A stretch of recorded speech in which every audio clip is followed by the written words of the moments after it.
کائنات امام زمانہ بآواز بلند کر صلوات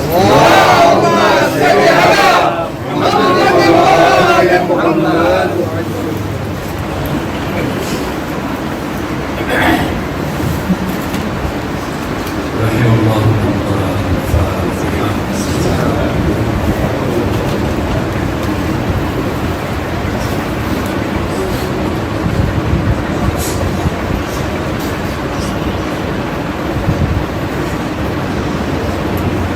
أعوذ بالله السميع العليم من الشيطان اللعين الرجيم. بسم الله الرحمن الرحيم. الحمد لله رب العالمين غير مقنوط من رحمته ولا مأيوس من مغفرته فطر الخلائق بقدرته ونشر الرياح برحمته. الصلاة والسلام والتحية والإكرام على أول مسؤوله وخاتم أنبيائه الذي سمي في السماء بأحمد وفي الأرضين بأبي القاسم المصطفى محمد.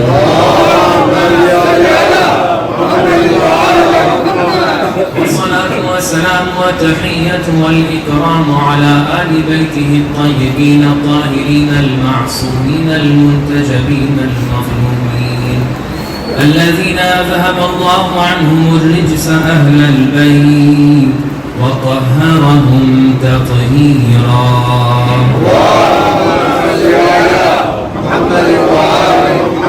واللعنة الدائمة الأبدية الباقية على أعدائهم ومنكري فضائلهم وغاصبي حقوقهم أجمعين من الآن إلى قيام يوم الدين. أما بعد فقد قال الإمام الرضا عليه الصلاة والسلام يا فاطمة اشفعي لي في الجنة فإن لك عند الله شأنا من الشان. صلوا على محمد وآل محمد.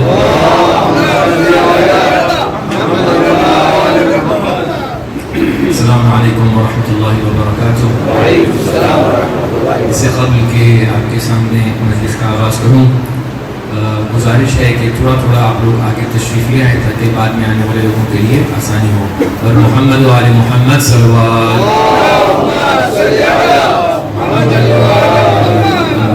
ایک مرتبہ پھر سے درود پڑھ دیں. محمد و آل محمد صلوات.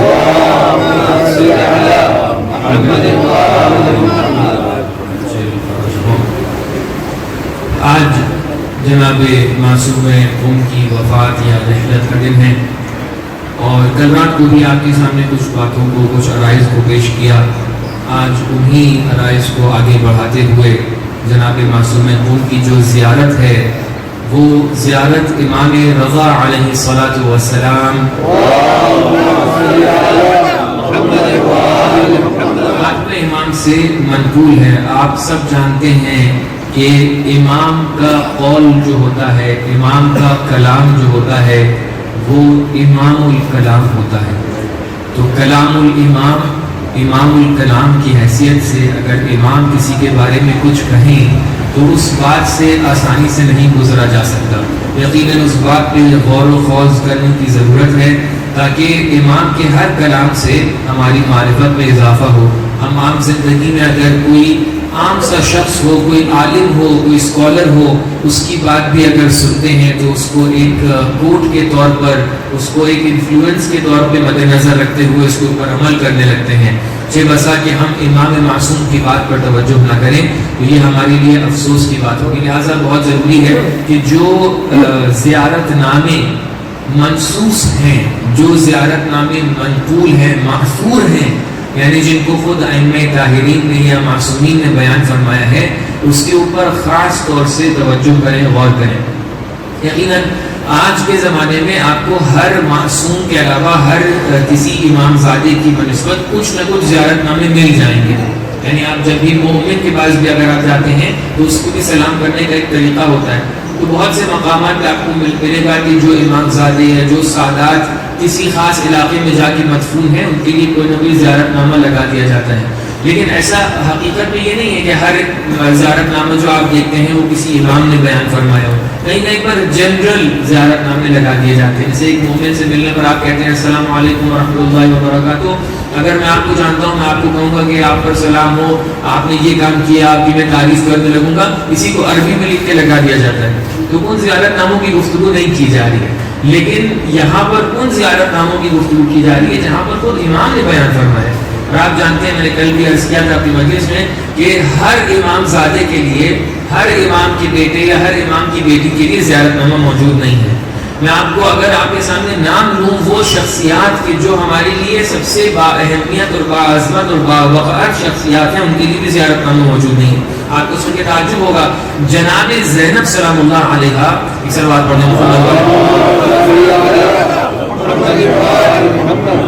آپ کی کتنی عظمت ہے. پوری کربلا کی تحریک کو اگر جناب زینب نہ ہوتی تو آگے اس کو بڑھایا نہیں جا سکتا تھا. یعنی کربلا کے پیغام کو اگر کسی نے دنیا تک یہ پہنچایا ہے تو امام سجاد کے بعد جناب زینب نے آگے پہنچایا ہے. لیکن جناب زینب کے لیے زیارت نامہ موجود نہیں. ابھی جو زیارت نامہ ہے وہ زیارت نامہ ایک عام مؤمنہ کی بنسبت جو زیارت پڑھنی چاہیے وہ ہے جس کے اندر صفات کا تذکرہ ہے. لیکن کسی امام معصوم نے جناب زینب کی بنسبت زیارت نامہ بیان نہیں فرمایا. یہاں سے آپ کو محسوس ہوگا جناب فاطمہ بنت اسد کے لیے زیارت نامہ نہیں ہے, جناب آمنہ کے لیے زیارت نامہ نہیں ہے. تو وہ شخصیات کے جو بہت اہمیت کی حامل ہیں لیکن ان کے لیے کوئی زیارت نامہ نہیں ہے. اب آپ کو سمجھ میں آئے گا اگر کسی شخصیت کی بنسبت کوئی معصوم امام زیارت نامہ اگر بیان فرما رہا ہے کہ جب جانا تو زیارت کرنا, تو اس طریقے سے زیارت کرنا, تو اس کی زیارت کی اہمیت کتنی زیادہ ہو جاتی ہے. تاریخ میں 3 شخصیات کم سے کم ملتی ہیں, علماء بیان کرتے ہیں کہ جن کے لیے زیارت نامہ موجود ہے. اور انشاءاللہ میں مسائل میں بیان کروں گا کہ ان 3 شخصیات کی بنسبت ایک وجہ اشتراک پایا جاتا ہے. بہت تعجب والی بات ہے. سب سے پہلی شخصیت کی جو نظر آتی ہے جس کی بنسبت زیارت نامہ موجود ہے, یعنی معصوم نے آ کر امام جعفر صادق علیہ الصلوۃ والسلام, میں نے اپنے ٹائم کو ابھی سے دیکھنا شروع کیا تو میں اب سے کاؤنٹ کروں گا.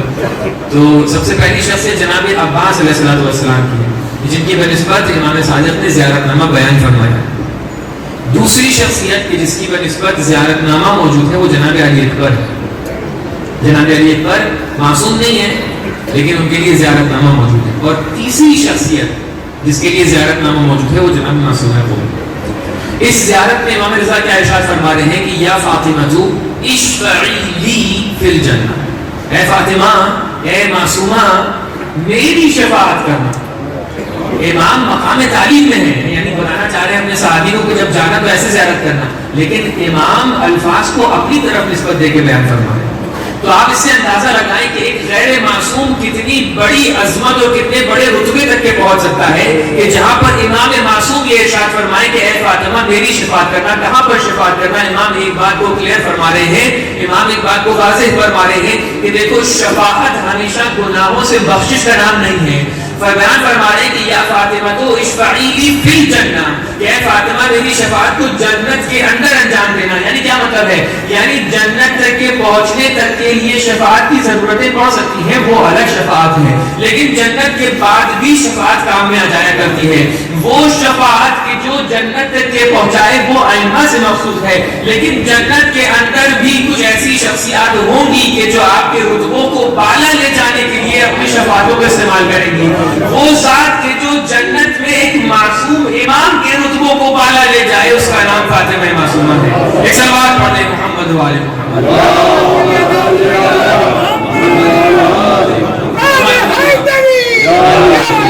تو معلوم یہ ہوا کہ جناب فاطمہ معصومہ کا مقام یہ مقام ہے کہ جہاں پر امام معصوم درخواست کر رہے ہیں کہ یا فاطمہ تو اشفعی لی فی الجنہ. اور یہ شفاعت کا جو موضوع ہے بہت اہم موضوع ہے. ابھی میں مسجد سے باہر نکلا تو میں نے کچھ دوستان سے جو وہاں بیٹھے ہوئے تھے ان سے گزارش کی اگر شفاعت کی بنسبت کوئی سوال ہے تو میں آج گفتگو کرنے جا رہا ہوں. البتہ ہم سب لوگ آپس میں سوالات پوچھ سکتے ہیں, اگر کوئی اعتراض ہے کبھی کچھ ہے تو ہم لوگ ہمیشہ بیٹھ کر گفتگو کر سکتے ہیں. لہٰذا کبھی بھی یہ دروازہ بند نہیں, میں ممبر پر سے آ کر بیان کر کے چلا جاتا ہوں, کبھی چیخ کر, کبھی چلا کر, کبھی نکتہ مار کر آپ واہ واہ کرتے تھے, تو اس کا مطلب یہ نہیں کہ میں نے نے چیپٹر کو بند کر دیا. آپ مجلس کے بعد میرے پاس آئیے, گفتگو کریے, ہم لوگ دوستانہ طور پہ, محبتانہ طور پہ گفتگو کے لیے حاضر ہیں. دلائل موجود ہیں, اس لیے حاضر ہیں.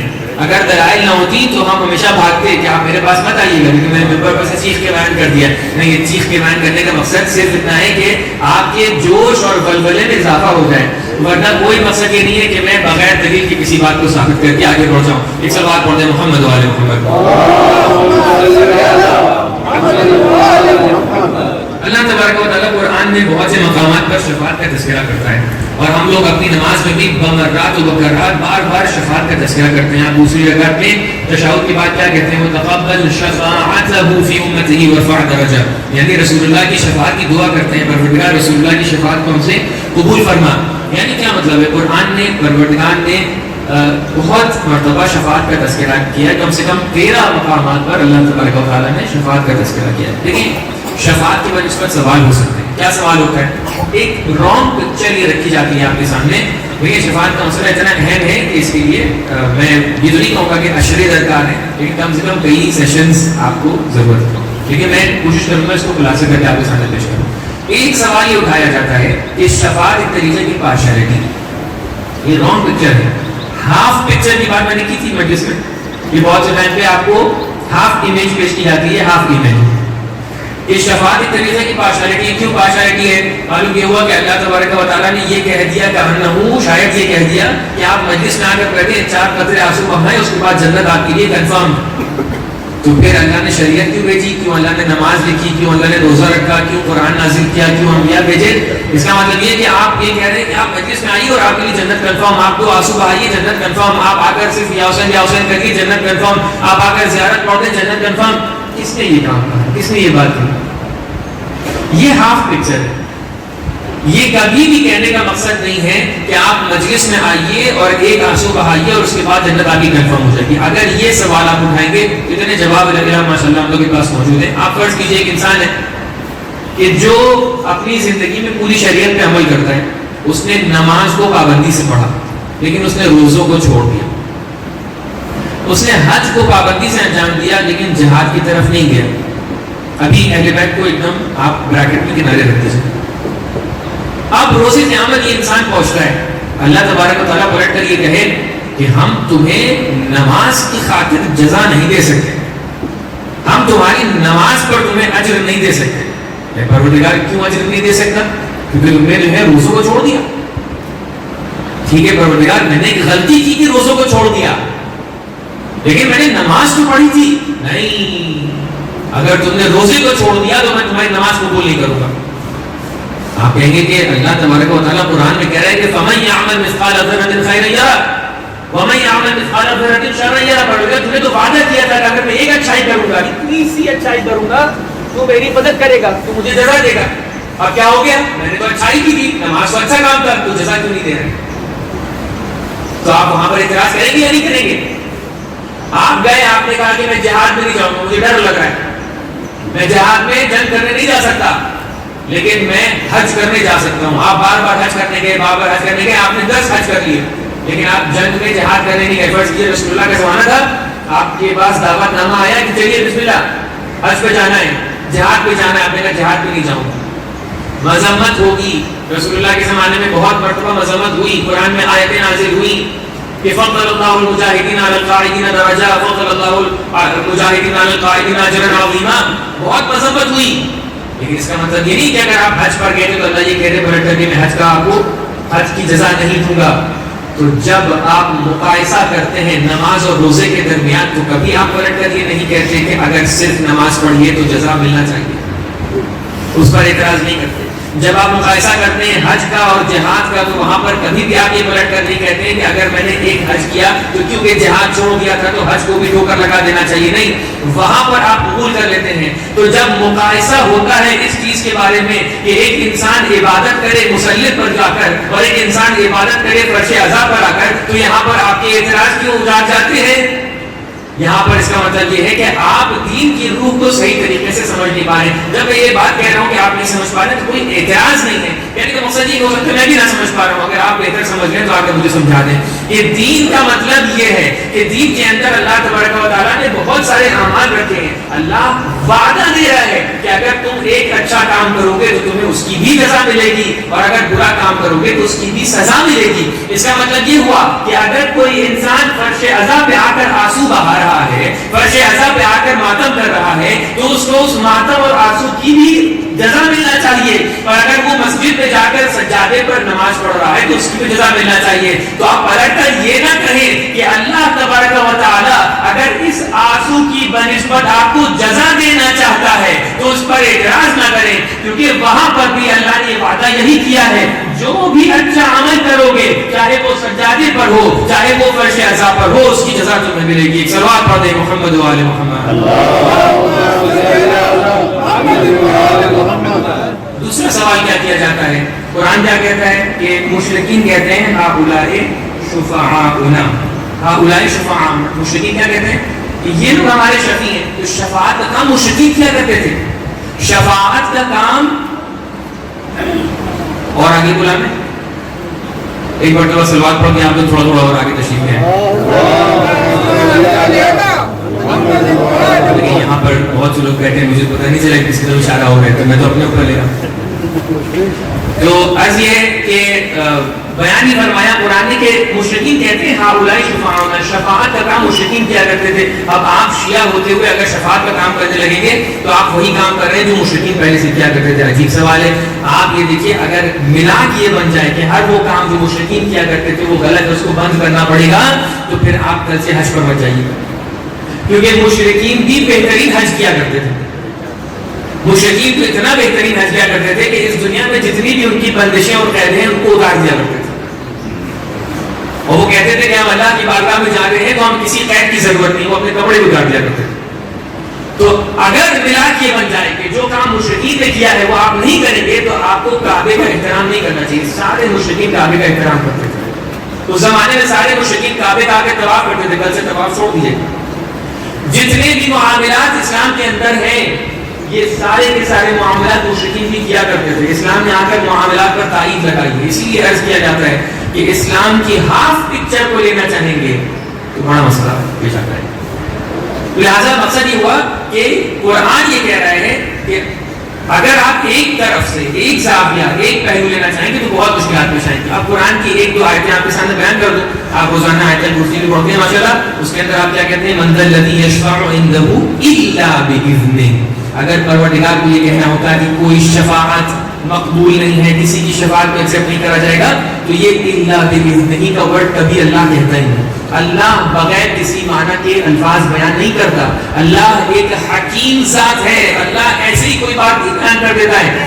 من ذا الذی یشفع عنده, وہ کون ہے کہ جو اللہ کے نزدیک آ کے شفاعت کر سکے الا باذنہ, مگر یہ کہ اللہ کی اجازت ہو. اللہ کی اجازت ہو اس کا مطلب یہ ہے کہ اللہ کہنا یہ چاہ رہا ہے کہ مشرکین بھی اپنے آپ میں عقیدہ شفاعت رکھتے ہوں گے, لیکن یہاں پر اس سے زیادہ اہم یہ ہے کہ کس کو اپنا شفیع بناؤ. مشرکین نے کہا کیونکہ ہم اپنا پتھر انتخاب کر رہے ہیں لہٰذا یہ ہمارا شفیع بن سکتا ہے. اللہ کہہ رہے نہیں, شفاعت کا عقیدہ صحیح ہے. من ذا الذی یشفع عنده الا باذنہ, تمہاری مشکل یہ ہے کہ تم الا باذنہ کو نہیں سمجھ پا رہے ہو. یہاں پر اللہ کا اذن نہ ہو تو اس دنیا کی کوئی بھی مخلوق شفاعت نہیں کر سکتی ہے. اللہ کا اذن ہوگا تبھی شفاعت کرے گا. اگر اللہ کا اذن ہے تو وہ کبھی مسجد کو شفاعت کرنے دے گا, کبھی قرآن کی آیتوں کو شفاعت کرنے دے گا, کبھی انبیاء کو شفاعت کرنے دے گا, کبھی ائمہ کو شفاعت کرنے دے گا. یہاں پر ختم نہیں ہوتی ہے بات. روز قیامت اللہ اجازت دے گا ایک مومن کو کہ وہ اپنے مومن بھائیوں کی شفاعت کر سکے. صلوات پڑھیں محمد و آل محمد. سورہ انبیاء آیت نمبر 28 میں کیا بیان ہو رہا ہے؟ یعلم ما بین ایدیہم وما خلفہم ولا یشفعون الا لمن ارتضی. دوبارہ الا لگا رہا ہے. کیوں اللہ تبارک و تعالی اگر ایکسیپشن لگائے گا اگر کسی کی شفاعت ایکسیپٹڈ نہ ہو؟ اس طریقے سے ہم شفاعت کے چیپٹر کو بند کر رہے ہیں. ہم کہہ رہے ہیں کہ even 1% is not possible. 100% shafaat is completely void idea, completely incorrect idea, then why illa biiznihi, why illa liman irtada. اللہ تبارک و تعالیٰ کو بس ایسے الفاظ ایڈ کر دیتے معاذ اللہ قرآن کے اندر، الا لمن ارتضى. اللہ تبارک و تعالیٰ کے نزدیک کسی کی شفاعت قبول نہیں ہوگی مگر یہ کہ اللہ کسی سے راضی ہو جائے. کسی نہ کسی سے تو راضی ہوگا، اس کا مطلب شفاعت صحیح ہے. آپ ڈسکشن آگے یہ کریے کہ کس کی شفاعت صحیح کس کی نہیں صحیح. تو یہاں پر ایک بات عرض کرتا ہوں کہ یہاں پر مسئلہ یہ نہیں ہے کہ شفاعت صحیح ہے غلط ہے. شفاعت کا مسئلہ جو اٹھایا گیا ہے وہ آپ جانتے ہیں کہ لوگوں کی طرف سے اٹھایا گیا ہے. اس میں جو لوگ رسول اللہ کا احترام نہیں کرتے تھے، ائمہ کا احترام نہیں کرتے تھے، انہوں نے آ کے ان جیسے عقائد کے اوپر اعتراض کیا اور اس کی بنسبت اختلاف اٹھایا. مسئلہ یہ نہیں ہے کہ شفاعت غلط ہے یا صحیح ہے، مسئلہ یہ ہے کہ جو جن کو مانتا ہے اس کی طرف سے شفاعت آ رہی ہے یا نہیں آ رہی ہے. یہاں پر مسئلہ یہ ہے کہ جو لوگ شفاعت کا اختلاف ظاہر کر رہے ہیں، شفاعت پہ اعتراض کر رہے ہیں، انہوں نے بھی اپنے بزرگوں کو پکارا ہوگا شفاعت کے لیے، لیکن شفاعت پلٹ کر ہوتا کہ آ نہیں سکی، لہٰذا ان کو اعتراض نظر آئے کیونکہ جن سے شفاعت آنی تھی ان پر زندگی بھر انہوں نے یا ظلم کیا یا مخالفت کی. لہٰذا ہم یہ پلٹ کر کہیں گے ہم نے جن کو مانا ان سے شفاعت بھی حاصل کی، ان سے توسل بھی حاصل کیا، لہٰذا ہمارے نزدیک شفاعت کا عقیدہ ثابت ہے. صلوات پڑھتے محمد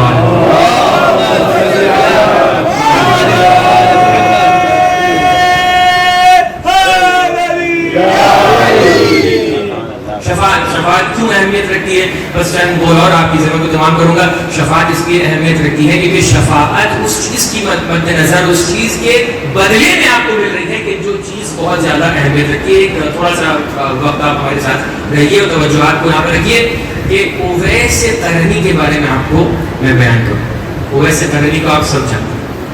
اویس قرنی قرن کے رہنے والے، یمن کے رہنے والے. اویس قرنی کی ایک ماں تھی بہت ضعیفہ، نابینا، نہیں دیکھ پاتی تھی. اویس قرنی ایک بہت ہی شریف النفس، زاہد، عابد، اچھے انسان. اویس قرنی نے کیا سنا کہ مدینے میں پیغمبر آئے اور کہا کہ میں ان کے دل میں جوش و ولولہ، محبت کہ پیغمبر سے جا کے ملاقات کر لوں اور بیعت کر لوں. اپنی والدہ کے پاس آتے ہیں، کہتے ہیں والدہ میں آپ کی خدمت تو کرتا ہوں لیکن ابھی مدینے میں پیغمبر آئے ہوئے ہیں، مجھے ان سے ملاقات کرنی ہے، مجھے ان کے پاس جانا ہے، بیعت کرنی ہے. تو ماں نے کہا کہ بیٹا مجھے سجھائی نہیں دیتا ہے، مجھے دکھائی نہیں دیتا ہے، میں نابینا ہوں، لہٰذا رات کا وقت جب ہوگا تو اگر کوئی میری مدد کرنے کے لیے نہ ہوا تو مجھے پریشانی ہوگی.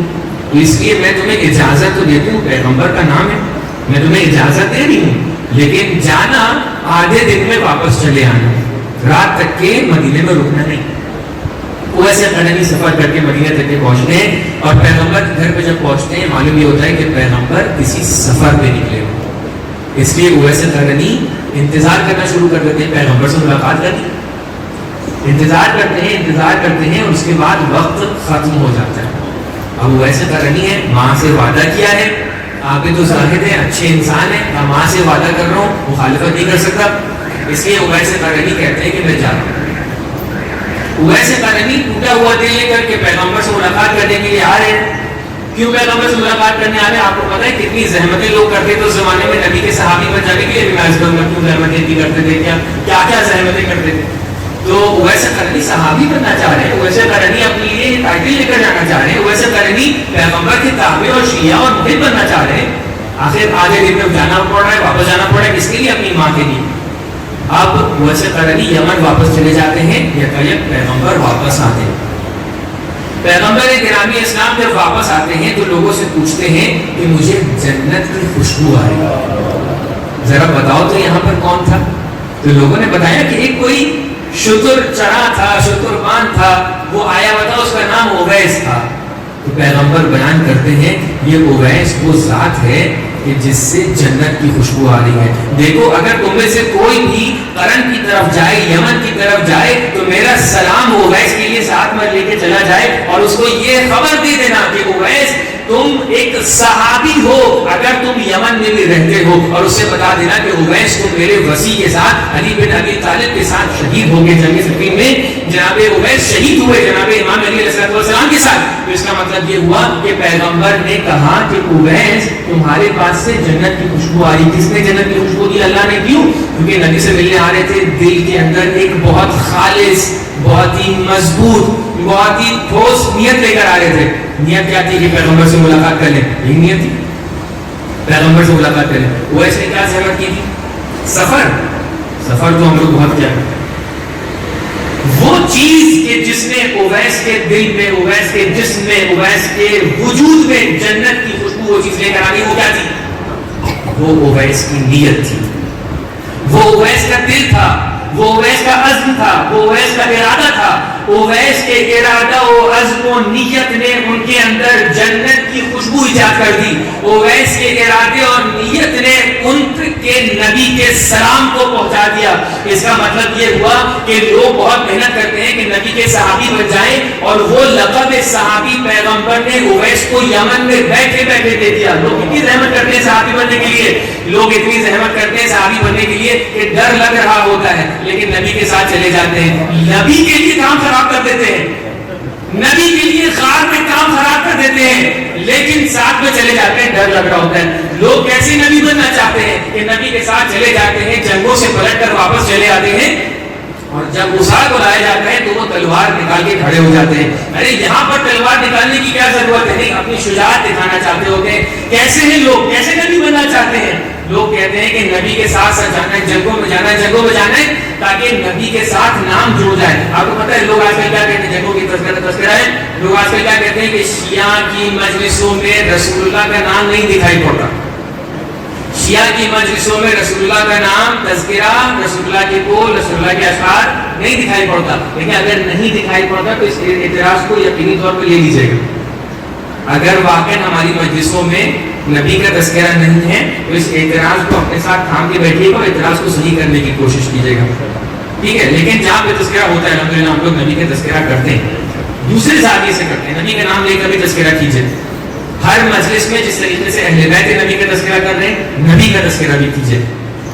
لیکن ایک دوسرے انداز سے ہم لوگ تذکرہ کرتے ہیں. لوگ کہتے ہیں کہ نبی ہمیں آپ کی مجلسوں میں نہیں دکھائی پڑے، نبی آپ کی مجلسوں میں نہیں دکھائی پڑے، نبی نہیں دکھائی پڑ رہے. ہم ان سے یہ کہیں گے کہ آپ کا یہ مسئلہ کہ آپ کو نبی نہیں دکھائی پڑ رہے، یہ آپ کا مسئلہ نہیں ہے، آپ کے بزرگوں کا مسئلہ ہے. مسئلہ یہ ہے کہ جب جنگوں میں آپ کے بزرگ جایا کرتے تھے تو وہ جنگوں سے پہلے ہی بھاگ جایا کرتے تھے، تو ان کو کہیں پر نبی نظر نہیں آتا تھا. ہم وہ لوگ ہیں کہ جو جنگوں میں آخری وقت تک کے باقی رہتے تھے، لہٰذا ہمیں ہمیشہ نبی دکھائی پڑتا ہے. ہم جب علی کا تذکرہ کرتے ہیں تو علی کو نبی سے الگ نہیں جانتے. ہم علی کو وہ جانتے ہیں کہ علی کو علی بنانے والا نبی، علی کو اس دنیا میں لانے والا نبی، علی کو مولا بنانے والا نبی. تو لہٰذا جب ہم علی کہتے ہیں تو اس کے ساتھ ہمیشہ نبی بھی رہتے ہیں. صلوات پڑھ دیں محمد و آل محمد.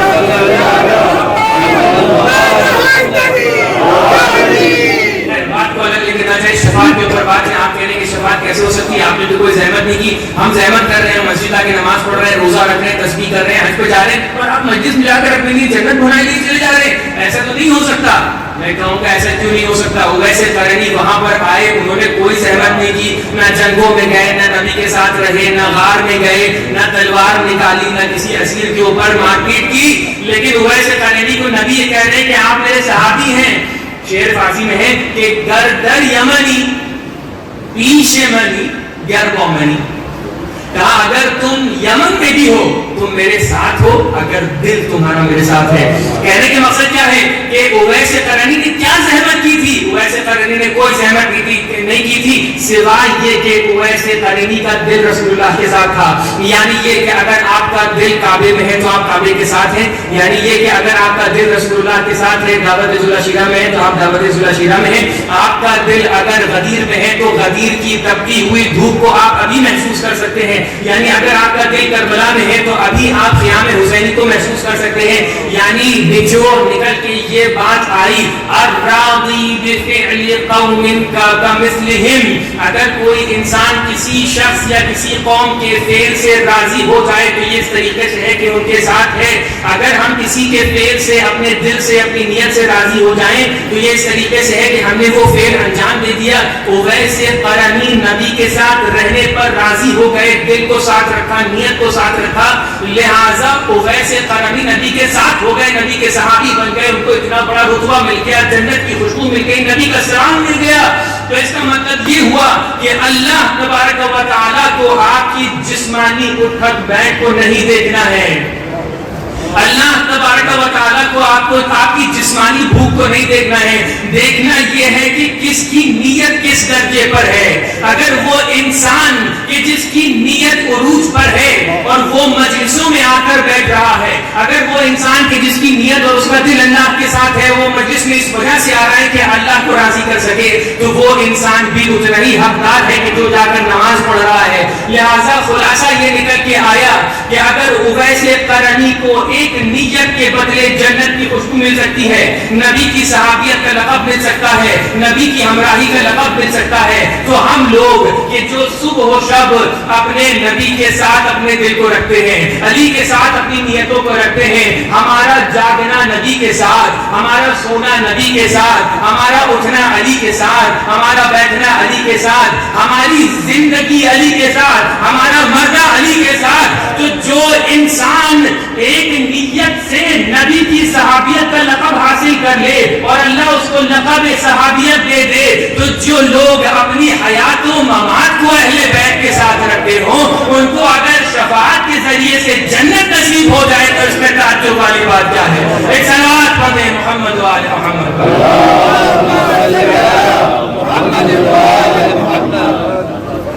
اللہ کی عدالت پر اعتراض کریے تو ویسے قرنی پہ اعتراض کریے. ویسے قرنی کو کیوں اتنا مقام ملا جا رہا ہے؟ کیا کیا تھا ویسے قرنی نے؟ ویسے قرنی نے کون سا ایسا بڑا کارنامہ کر دیا تھا؟ اتنا بڑا لقب. اور اگر آپ اور تہ میں جانا چاہیں، لیکن صاف سیدھی بات ہے، آپ کا اعتراض یہ ہے کہ جب کوئی زحمت نہیں کی ہے تو اجر کیوں؟ سب سے بڑی زحمت یہ ہے کہ دل میں محبت محمد والے محمد، یہ زحمت ہے. محب آل محمد اور شیعہ آل محمد بننا آسان نہیں ہے. امام صادق نے منع کر دیا تم لوگ شیعہ نہیں ہو، میں ملاقات نہیں کروں گا اگر تم اپنے آپ کو شیعہ کہہ رہے ہو. محب کہہ کے آ جاؤ. کم کام ہے شیعہ بننا. آپ سوچ رہے ہیں کہ آسان ہے شیعہ بننا، آپ سوچ رہے ہیں آسان ہے ولایت کو ایکسپٹ کرنا. آسان نہیں ہے، بہت بڑا مقام ہے، بہت بڑا رتبہ ہے، بہت بڑا چیلنج ہے. اور یقین مانیے کہ ولایت محمد و آل محمد سے شیعہ لوگوں کے اعمال اور ان کے جو جتنے بھی پریکٹسز ہیں اس میں اضافہ ہوا ہے، کم نہیں ہوا ہے. ایسا نہیں کہ ہم لوگ نماز کے بدلے مجلس کرتے ہیں، ایسا نہیں کہ ہم لوگ حج کے بدلے زیارت کرتے ہیں، کچھ ایسا نہیں. یہ چیزیں ایڈیشنلی ہم لوگ انجام دے رہے ہیں. یہاں پر ایک بات آئی ہے، لہٰذا ایک کنسرن ہے، اس کو بیان کر دیتا ہوں. اس کے لیے بھی ڈورز اوپن ہے، ہم لوگ ڈسکشن بعد میں کر سکتے ہیں. بات کیا ہے؟ ہم لوگ کی موت و حیات، ہم لوگ کی زندگی اہل بیت کے نام. اگر ایک شیعہ پلک جھپکائے اور دوسری پلک جھپکانے میں وہ یہ کہے کہ میں اہل بیت کے ساتھ نہیں ہوں تو وہ شیعہ نہیں. اگر کوئی محب اہل بیت یہ کہے کہ میں آج ہوں کل نہیں ہوں تو وہ شیعہ نہیں. ہر لمحہ اللہم اجعل محیایا محیا محمد ومماتی مماتا محمد. اور دعا کیا پڑھتے ہیں آپ عید میں؟ کبھی کبھی میں اپنے قرآن میں پڑھتا ہوں، ادخلنا فی کل خیر ادخلت فی محمد واخرجنا من کل سوء. ہر لمحہ یا آپ خیر میں یا آپ شر میں، آپ بار بار دعا کر رہے ہیں کہ محمد و آل محمد کی خیر اس میں مجھے داخل کر، محمد و آل محمد کی وجہ سے کوئی چیز شر ہے اس سے مجھے دور کر. آپ کا ہر لمحہ پیغمبر اور آل پیغمبر کے لیے ہونا چاہیے، اور یہی ہے حقیقت، یہی ہے. لہٰذا اگر ہم کو کبھی آ کر لفظ الوداع کا استعمال کرتے ہیں کہ ایام اعزا کی بنسبت الوداع ہے، چاہے وہ ہمارے سفر کے آخر میں ہو، چاہے 8 ربیع الاول کی بنسبت ہو، تو ہم لوگ کبھی یہ نہیں کہنا چاہ رہے ہوتے ہیں کہ ہم نے یہاں پر اہل بیت کے دروازے کو کلوز کر دیا، کل سے ہم لوگ آزاد ہیں. معاذ اللہ معاذ اللہ. محب اہل بیت، شیعہ اہل بیت کبھی یہ کہہ ہی نہیں سکتا، نہ اپنے دل میں کہہ سکتا ہے، نہ اپنی زبان میں کہہ سکتا ہے. الوداع کوئی ایسی چیز نہیں ہے کہ جو ہم لوگوں نے ایجاد کی. الوداع کا کلچر خود زیارتوں اور دعاؤں کے اندر موجود ہے. اور جس طریقے سے الوداع زیارتوں میں آپ کہتے ہیں کہ اے امام حسین ہم ودا استودعک، ہم آپ سے ودا حاصل کر رہے ہیں، آپ کے حرم سے جا رہے ہیں. وہاں پر بھی آپ حرم سے ودا نہیں کہتے ہیں، آپ نہیں کہتے کہ میں دیواروں سے ودا کر رہا ہوں. وہاں پر بھی آپ امام سے ودا کرتے ہیں. امام رضا کی زیارت میں وداعی زیارت ہے، امام سے ودا کر رہے ہیں، جبکہ آپ جا تو رہے ہوتے ہیں حرم سے. تو آپ فزیکلی دور جا رہے ہیں لیکن آپ ودا امام حسین سے کر رہے ہیں، امام رضا سے کر رہے ہیں. اسی طریقے سے اگر یہ ایام ختم ہو رہے ہوتے تو ہم ایام سے الوداع کر رہے ہوتے ہیں، لیکن ودا کہنا کس سے ہے؟ امام حسین سے. آپ ماہ رمضان کے آخر میں وداعی دعا پڑھتے ہیں، کیا مطلب ہوتا ہے؟ اللہ سے دور جا رہے ہیں. رمضان کے بعد اللہ کا چیپٹر کلوز، معذاللہ معذاللہ. کیوں الوداع پڑھتے ہیں؟ اللہ کی نسبت تو کوئی حرم بھی نہیں ہے ایسا کہ آپ کہیں کہ اللہ سے الوداع کر رہے ہیں. اس کا مطلب یہ ہوتا ہے کہ ہم یہ کہنا چاہتے ہیں یہ ایام ختم ہو گئے، اب ایک نیا سلسلہ جاری ہے. لیکن کبھی بھی معاذ اللہ ہم لوگ یہ کہنا نہیں چاہتے ہوتے ہیں کہ ہم امام حسین سے دور جا رہے ہیں یا آزاداری سے دور جا رہے ہیں. تو کہنے کا just to clarify this point کہ یہ سوال اٹھ رہے تھے لیکن اصل ڈسکشن کے لیے چیپٹر کھلا ہوا ہے. لہٰذا یہ حقیقت ہے. میں نے عرض کیا کہ معرفت زیادہ کرنی ہے، معرفت میں اضافہ کرنا ہے تو جا کر زیارتوں کو پڑھنا پڑے گا. ایک زیارت کے بول پر یا فاطمہ تو اشفعی لی فی الجنہ، فاطمہ ہماری شفاعت کر. مقام شفاعت یہ وہ مقام شفاعت کہ جو ایک آسان مقام نہیں. اس مقام تک پہنچنے کے لیے بہت سختیاں برداشت کرنی پڑتی ہیں، بہت محنتیں کرنی پڑتی ہیں. اپنے کردار کو اس مقام پر لے کر جانا پڑتا ہے کہ جہاں پر ائمہ طاہرین کی بنسبت ایک انعکاس بن جاتا ہے انسان جیسے ایک ریفلیکشن بن جاتا ہے، ایک تجلی بن جاتا ہے کہ اگر امام ہے تو امام کی ہو بہو تصویر معصوم محفوظ بنتی ہے. امام کاظم ہے تو ان کی ہو بہو تصویر معصوم محفوظ بنتی ہے. وہاں پر امام حسین کی ہو بہو تصویر جناب زینب ہوتی ہے. تب جا کر یہاں پر انسان پہنچتا ہے کہ ایک معصوم امام زیارت میں یہ کہے کہ میری شفاعت کر دینا. میں نے عرض کیا کہ 3 لوگوں کا تذکرہ آتا ہے کہ جب زیارت محفور کی بات آتی ہے کہ جہاں پر ائمہ طاہرین نے خود زیارت بیان فرمائی ہے. اور عجیب کیفیت ہے کہ یہ تینوں ذوات، یہ تینوں ہستیاں یا بچھڑے ہوئے بھائی ہیں یا بچھڑی ہوئی بہن ہے. ایک عجیب کیفیت ہے. جناب عباس کی بنسبت السلام علیکم یا عبد الصالح. کون ہے جناب عباس؟ ایک بچھڑے ہوئے بھائی ہیں. جناب زینب نے اس طریقے سے علماء بیان کرتے ہیں کہ جناب زینب نے جب یہ سنا کہ عباس امام حسین کے پاس حرم کی طرف جانے کے لیے اجازت لینے آئے ہیں کہ بھیا مجھے اجازت دے دیں، میں اب شہید ہونے کے لیے جانا چاہتا ہوں، شہادت کا جام نوش فرمانا چاہتا ہوں. تو ایک مرتبہ جب زینب نے یہ بات سنی تو بیویوں کو اپنے پاس جمع کر کے کہا کہ اے بیویوں، اگر میں نے تمہاری چادر اور میں نے تمہارے حجاب کا وعدہ کیا تھا تو میں اپنا وہ وعدہ واپس لیتی ہوں، کیونکہ اللہ کے بعد جس کی ڈھارس پر جس کے بھروسے میں میں نے وعدہ کیا تھا وہ عباس کی ذات تھی، اور عباس حرم کی طرف جا رہے ہیں، اس لیے میں تم سے کوئی وعدہ نہیں کرتی ہوں. آزاداران امام حسین دوسری وہ ذات کی جس کے لیے زیارت موجود ہے وہ جناب علی اکبر کی ذات ہے. مقتل خوارزمی لکھتا ہے کہ مدینے میں امام حسین اپنی ایک بیٹی فاطمہ صغرا کو چھوڑ کر آئے تھے. فاطمہ صغرا وہ کہ جو اپنے بھائیوں کی بنسبت اتنی محبت رکھتی تھی کہ آخری لمحے تک کی گزارش کرتی رہی بابا مجھے اپنے ساتھ لے چلے. لیکن ذرا سوچئے کیفیت کیا ہوئی ہوگی جب یہ اسرا واپس مدینے گئے ہوں گے. اس دکھیاری بہن نے علی اکبر کے بارے میں پوچھا ہوگا، اے جناب زینب میرے بھیا علی اکبر کہاں ہے؟ تو جناب زینب نے بتایا ہوگا، ارے تمہارا بھائی علی اکبر کربلا کی سرزمین پر برچھی کھائے ہوئے گھوڑوں کی ٹاپوں تلے اپنے لاشے کو پامال کیے آرام فرما رہے. اور تیسری ذات وہ ذات ہے کہ جو جناب معصوم قم ہے. کل میں نے عرض کیا کہ جناب معصوم قم صحابہ کی سرزمین پر پہنچی اور تاریخ یہ کہتی ہے کہ 400 لوگوں کا کاروان تھا، لیکن جناب معصوم قم کے بھائیوں میں سے 13 افراد وہاں پر موجود تھے. صحابہ کے اندر ایک جنگ ہوئی, 13 بھائیوں کو جناب معصوم قم کے سامنے شہید کر دیا گیا اور جناب معصوم قم کو زہر دے دیا گیا. اب جناب معصوم قم کو یہ معلوم ہو گیا کہ جناب معصوم قم مشہد تک نہیں پہنچ سکتی, اس لیے جناب معصوم قم کے دل میں یہ غم بیٹھ گیا کہ میں اپنے بھائی تک ملاقات کے لیے نہیں پہنچ پاؤں گی. تاریخ کے بول ہیں, تاریخ کے جملے ہیں کہ جناب معصوم قم اسی غم میں گھٹ گھٹ کے کربلا سے, اسی غم میں گھٹ گھٹ کے قم چلی گئی اور وہاں پر آپ کی شہادت وفات رحلت ہو گئی. معلوم یہ ہوا کہ جناب معصوم قم کی رحلت کیوں ہوئی, کیونکہ ایک بھائی سے ملاقات نہیں کر پائی تھی. تیسری ذات ہے نا کہ جو ایک بھائی سے بچھڑی ہوئی بہن ہے, میں کہوں گا اے جناب معصوم قم, یہ بہت اچھا ہوا کہ آپ مشہد تک نہیں جا پائیں, کیونکہ پتہ ہے اگر کوئی بہن اپنے بھائی کو شہید ہوتے ہوئے دیکھ لے تو اس کی کیفیت کیا ہوتی ہے. ذرا آ کر کربلا میں زینب سے پوچھے. زینب نے اپنے بھائی کو رن کی طرف بھیجا, اے بھیا حسین رن کی طرف جا رہے ہو لیکن پلٹ پلٹ کے آتے رہنا, ہم تمہاری زیارت کرتے رہے. ایک مرتبہ امام حسین پلٹ کر آئے, بیویوں نے زیارت کر لی. دوبارہ امام حسین پلٹ کر آئے, بیویوں نے زیارت کر لی. لیکن تیسرا مرحلہ آیا کہ اب حسین پلٹ کر واپس نہیں آ رہے ہیں. زینب گھبراتی جا رہی ہے کہ میرا بھیا کہاں ہے جو پلٹ کر واپس نہیں آ رہا. ایک مرتبہ کیا دیکھتی ہے زینب اپنے خیموں میں انتظار کر رہی ہے, لیکن کیا دیکھتی ہے سیاہ آندھی آنا شروع ہو گئی. زینب گھبرا کے خیموں سے باہر نکلتی ہے, چلے زینبیہ پر پہنچتی ہے. کیا دیکھ رہی ہے زینب کا مادا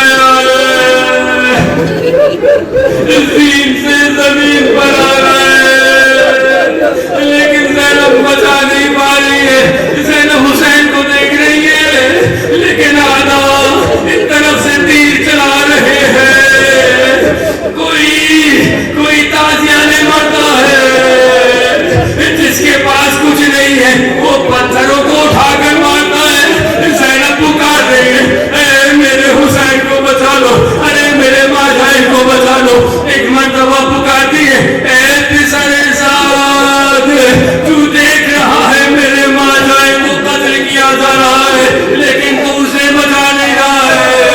یکایک زینب چلاتی رہتی ہے, کیا دیکھتی ہے حسین کا سر ہے اور اس کو نیزوں پہ بلند کر دیا گیا ہے. زینب سوچتی ہے کس کو پکارے, کسی کو نہیں پاتی ہے. ایک مرتبہ مدینے کا رخ کرتی ہے, واہ محمدا واہ حبیبا, اے نانا صلی علیک ملک السما, آپ پر ملائکہ کا سلام ہو. آدھا حسینون مرمل بالدماء, اے نانا یہ دیکھیے یہی حسین تھا نا جس کی گردن پہ بوسہ لیا کرتے تھے, یہی حسین تھا جس کو گوشت پر سوار کیا کرتے تھے. اے نانا یہ حسین تھا, دیکھیے کس طریقے سے خون میں کرتا ہے. زینب کیا دیکھتی ہے, حسین کے سر کو تن سے جدا کر دیا لیکن آدھا ہے نہیں ہے, ابھی رکتے نہیں ہے. کیا دیکھتی ہے کہ گھوڑوں کو تیار کیا جا رہا ہے, سموں کو لگایا جا رہا ہے.